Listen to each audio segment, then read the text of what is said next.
Welcome to Season 3 of the Soul Minded Business Podcast. This is your host, JD Ross. We're going to be making some changes this season to make our podcast even better for you. We're going to send us some stuff on YouTube. We might even have some recorded videos on Zoom or even some face-to-face videos for you in podcast. We're also going to be going to twice a week. One a week, we're going to be these short monologues with just me doing them. And then you're going to see the guests recorded on Thursday or posted on a Thursday. So let me start by telling you the intent of our podcast from the very beginning is to be able to give you hope and encouragement to everyone listening.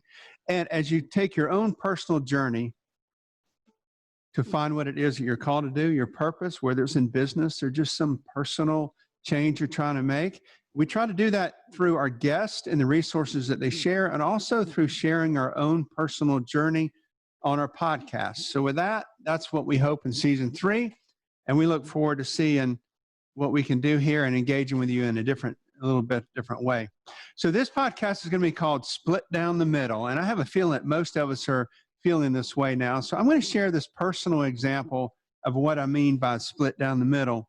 Now, split down the middle is a reference to a C.S. Lewis story, which a friend of mine shared with me, which is called Day of the Dawn Treader.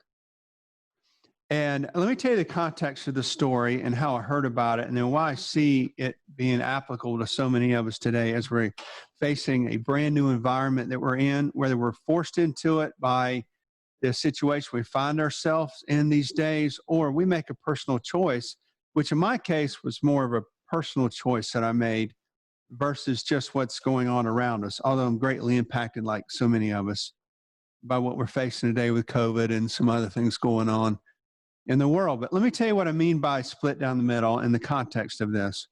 So I was telling my friend about a story that I had heard, and also by an experience that I was sharing. And when you make a great personal change, and I would say sometimes the best are done by choice, when it's forced on you, you can always kind of blame it on circumstances or blame it on people around you.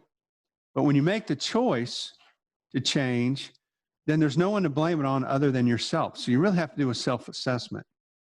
So I was describing to a friend of mine one day over coffee at a distance, of course, as we're facing these days. But as I was explaining to him what I was going through, that sense of feeling, if you haven't had it yet, many haven't. I had never had it before.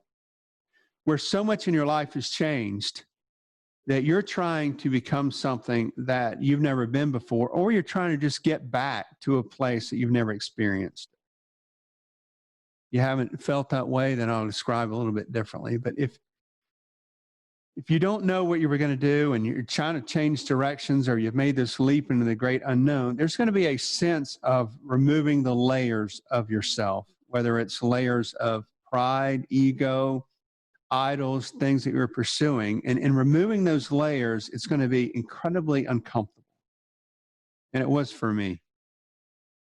When I made the leap into full-time entrepreneurship, not necessarily one that I don't know what the journey is going to look like going forward, and that's part of the journey. You make this leap in the great unknown, whether it's business setting or it's personal setting or it's something that you're trying to change. You're going to find yourself in a new environment that you've never felt before, and it's going to be uncomfortable. And it's going to be removing of the layers. And at the time I shared this story with a friend of mine, it felt almost like it was at rock bottom. And I have a feeling many of us are feeling that today. Things around us have changed so drastically that we're becoming aware of who we should be, or who we are, or who we intended to be, or we're not even sure what we're doing at this point. It's just a great period of disruption. And that's what I found myself in. And what I'd like to say is I found myself bumping along the bottom. As they say, we hit rock bottom. Maybe many of you feeling that today, we hit rock bottom. And I can remember laying there going, okay, I'm not even sure who I am or who I should be, because what I had identified myself with before, in so many aspects of my life, had changed. So I was laying there in bed one afternoon, actually, going, you know what? This is a level of discomfort, a level of pain I've never felt before. And surely this is the bottom of it. Now, my bottom came somewhat due to lack of sleep, combined with trying to take a sleep aid, combined with taking or drinking alcohol at the same time I was taking a sleep aid, which is not recommended at all. And what that does, it creates a level of despair. And when you're in this new place, wherever it is, and you feel this level of despair and you feel yourself rocking along the bottom or bumping along the bottom, sometimes people say it's hitting rock bottom, but when you hit that bottom and you just keep feeling the bump, and you go, oh, okay, I'm out of this now. Well, there I was, laying in the bed at 3 p.m. in my daughter's single bed, going, I believe I am at the bottom of this place because I'm not so sure what I'm going to do. Now, again, part of that was induced by the mixture of the sleep aid and some alcohol the night before. What it creates is a feeling of despair. And that's where I felt. So I was describing that to a friend of mine. I said, I'm not even sure what's important. The things that were important to me before are no longer important. And I'm trying to find a footing. A friend of mine I was having coffee with said this. He said, it reminds me it's a C.S. Lewis story. And here's how it went. He said, there was this boy that had become something he didn't intend to become. And he had these layers on him. In fact, in this story, what had happened to him is he went after some gold. He went after some treasure. Thought that's what he wanted. And when he went after the treasure, it turned him into a dragon. Now, if you know from the C.S. Lewis stories, there is a definite symbolic nature of what he shares. And that is what he was doing in this one. So the boy had become this dragon. He thought that's what he wanted to be. And then he realized, this is not what I want to be. So he started moving the layers of his life. You could equate it to the layers of what are your idols? What are you pursuing? What's important to you? Well, he started removing the layers one at a time. And you remove the layers one at a time, regardless of what it is when you find in your life. I'm going to remove the things that were important to me. I'm going to remove the things I associated with. But when you do that and you remove the layers one at a time, like he did in this story, it's very hard to keep them off. So they start coming back. So in comes a lion. And we know the reference from those stories is a lion. I'll let you go back and find that. But here comes the lion, and he says to the boy, look, now I'm going to say it the way it was demonstrated to me, and I'm not quoting the book, but this is the way it was shared with me that day over coffee. The lion went to the boy and essentially said this: you can remove those layers one at a time if you wish. And it's going to be very difficult, and it's going to be painful, but we can make this faster. And this is a not quote from the book. This is pretty much a quote from a friend of mine that shared with me that day, this story. He said, that lion came to the boy and said, here's what I can do. I can take my nail and I can cut you right square down the middle, and I can remove them all at once. And it's going to be a faster process, but it's going to be extremely painful. My friend that day said, I think that's what's happened to you. I think what's happened is you made a decision,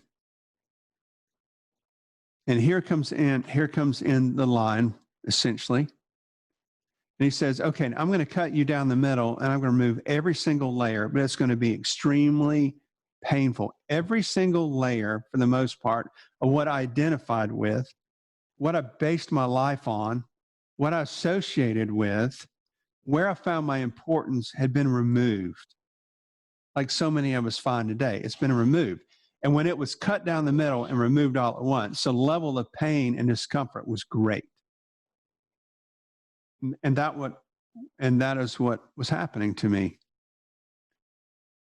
And as we many of us find ourselves today. Now, this is meant to be an uplifting podcast. It's also meant to be very genuine and authentic about a journey that so many of us are on, and that I've been on, because we all need a little bit more people, or we need more people in life that says, here's what happens when you do this. We often see the success once it's over, because there will be great success. Success is defined differently for each person, but you will see great success, however that looks like, defined by what you think and what you base your life on. But when you remove those things all at once, there's a bumping along the bottom. I've heard that story here before, where somebody says, just jump. Just jump. You're going to hit the rocks on the way down. Just jump. And that's true. And the rocks are painful. But let me tell you what caused this in my life. And maybe you can associate this in yours. So as I bumped along the bottom of that, and I laid there that afternoon at 3:00 and said, okay, this has to be the bottom. You're going to have to, lion, referencing the lion, you're going to have to help me out, because although you've split me down the middle and it's removed, something new has been created, and I can't do it without you. I can't do it without you, lion, because in here I'm something new. And something, the skin has been removed, and now I'm lying here in a situation that feels awkward, and you're the only one I can rely on for help. And then the help starts coming on. A new set of clothes, a new set of layers starts forming. If you're careful. Challenge with that is once you become something new and the layers are removed, if you're not careful, in come other layers that are worse than the ones before. But if you let it happen and you bump along the bottom and you become broken, you'll be fixed. But let me tell you what caused it with me, and so that maybe you can see this in yourself. There's 4 things that caused me to get to this place where it caused me to go, okay, I want to check out and I want to see what it looks like on the other side of this, what it looks like when it's removed. There were 4 things. One was I started working with the special needs community. And you're going to hear more about that on the podcast throughout the upcoming weeks because of what that group offers. But when I started working with the special needs community, I saw a layer that was being removed from me that they saw through.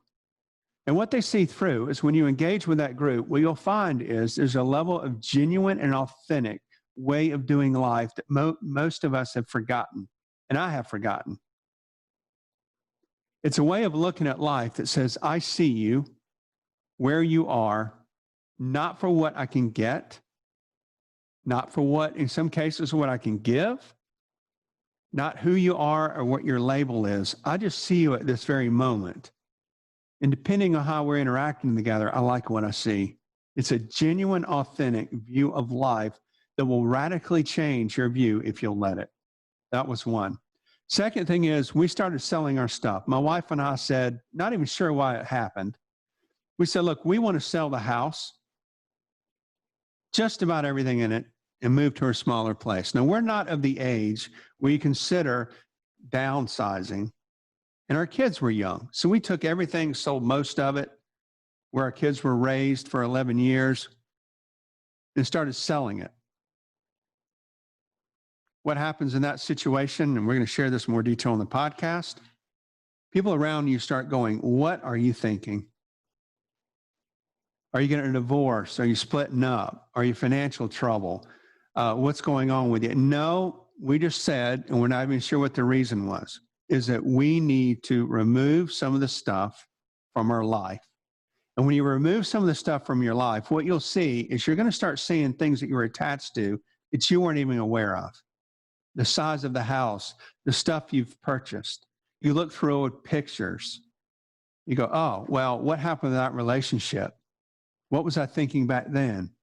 There's regrets that come up. So it forces you to look backwards, and then it forces you to stop looking backwards and start looking forward, because you're not going to heal by looking backwards. But that was the second thing that started the layers unpeeling.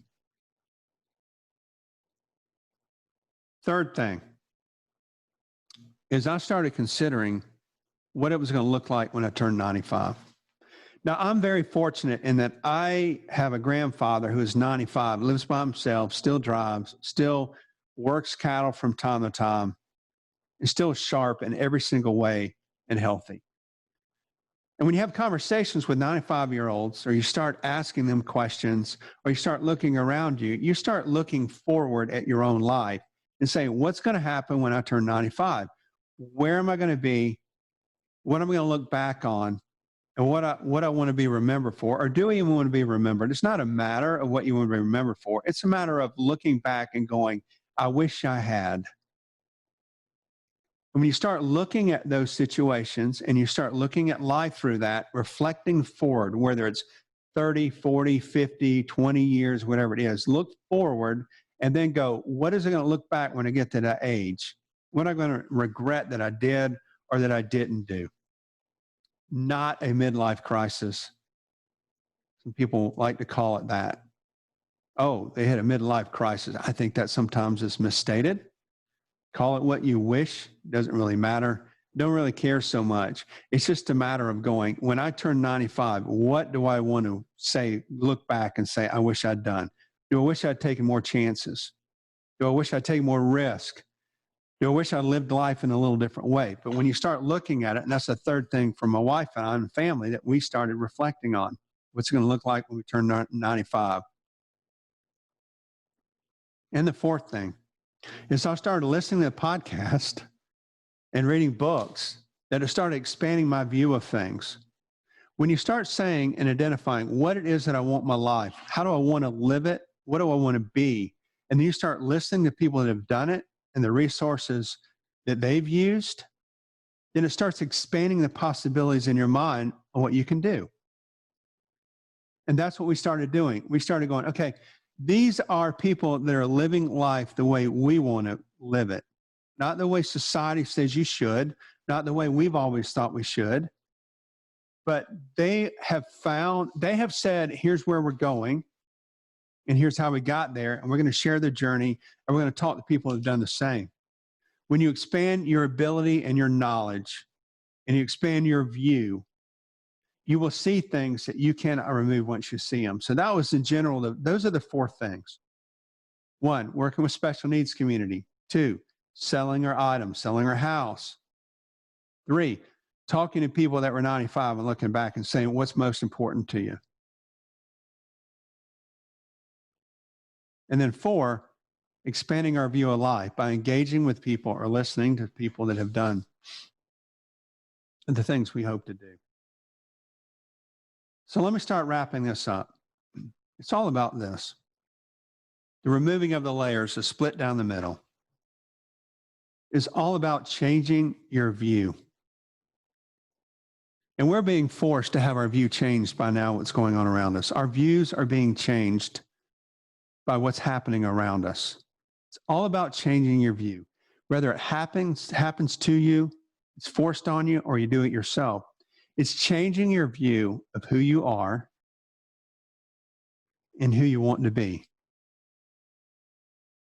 Who you are and who you want to be. If you're going to go along with the current, say, I'm going to float with the current, you're going to go where the current takes you.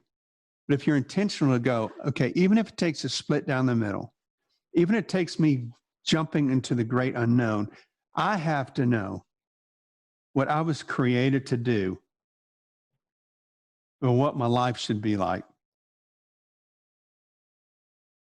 So with that, we conclude this podcast, and we're super excited to see what season 3 is going to bring us, some of the guests that we're speaking with, some of the things we're going to share on our own personal journey.